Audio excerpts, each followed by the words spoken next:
Hey guys, I'm Monique and I love getting creative. So I was just on the phone to my mum. She is a teacher in Wellington. She's a soft materials teacher.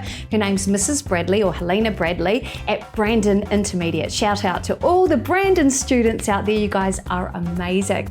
Now she said to me she's actually issuing her students a challenge to get crafty in the next few weeks and create a piece of wearable art. So I thought, because I like making stuff too, and you guys probably do as well, that I'd jump on board with the challenge, and I hope you join me too. So the first thing you want to think about is, what part of my body am I going to wear my piece of art on? Because you could make a hat, you could make something for your hands, you could make a top or a pair of trousers, even a pair of shoes. I really want to make a hat that's going to sit comfortably on my head.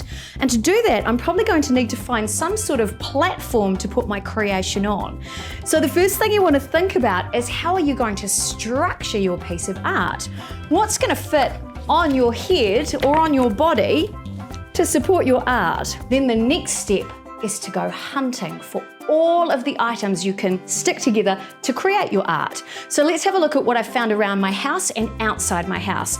I've got some nail polish, I've got a giant playing card, I don't know if that'll be handy. I've got lots of things that I can use to stick my art together. I found some paints as well, but I don't even have a paintbrush, so at least I've got a makeup brush that I can use.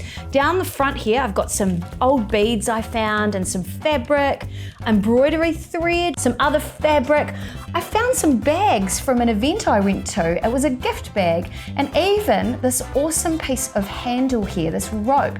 You can unplait all of that and use all the fibers to weave together. I found some paper here, and paper is really cool. I have to show you guys this, because not only can you grab a piece of paper and you can use it like that, or you can paint it, of course. You can also do things like squish it all up and turn it kind of into a flower to put into your creation. And if you're doing a theme like maybe underwater, you could spray paint those or paint them all in green, and you'd look like you've got all these wonderful sea plants in your undersea theme. With paper as well, like I've got some post-it notes I found here in my cupboard. If you get a pair of scissors like this and you start to do things like this with your paper, it will start to curl. Did you see that? That is so cool. And you can do it again to your next piece of paper, like that. And you can make them curl around and create these awesome textures. Isn't that awesome? Other things I've found, a rubber band. I don't know if that's going to be helpful, but definitely worth putting into the collection. I found some jewelry as well that I don't wear anymore, that I can pull apart and use in a creative way to add a bit of different texture and color to my artwork. Some giant popsicle sticks, because I think they're really cool. Again, you could paint them, you could stick things onto them, they could form part of your structure for your creation. I actually went outside my house into the garden and I found all of these wonderful things. I love working with flax. So the really important thing to remember when you're working with flax is, if you're going to pick it from your garden, always choose the flax leaves that are on the outside of the flax bush. The inside is called the rito, or the heart, and that's the part that enables the plant to keep growing. So what I like to do with flax is, first of all, split it down the middle, and it's really easy to split. And then you'll notice this end is really woody, so that can be really hard to plait. So I like to get a big pair of scissors and cut that off. But also, if you're going to plait it, it can be quite firm. So it's really important to grab like a pair of scissors like I'm doing, keep them closed, or the back of a knife. You might want to get a parent to help you do this. You can even use the back of a shell. And I'm actually literally going to, this is called scoring, and I'm doing this on both sides of the leaf.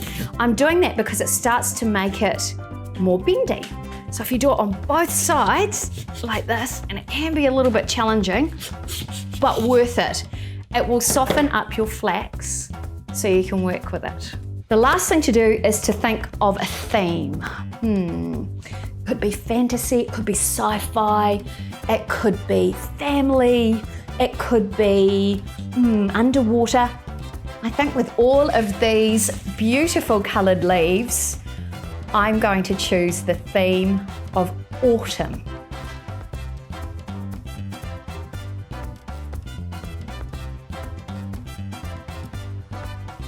Well, here you go. This is my piece of wearable art. This is our flax that I've woven. Flax is green all year round, so I wanted to incorporate a little bit of one of our national plants in here as well. But you'll notice too, I've got recycled paper in there. I've got feathers, which being Māori, it's a part of my culture.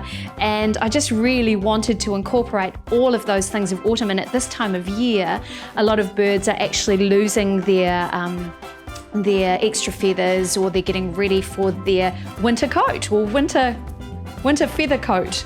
See if you can encourage your friends and your family to get involved with the challenge too. See you next time.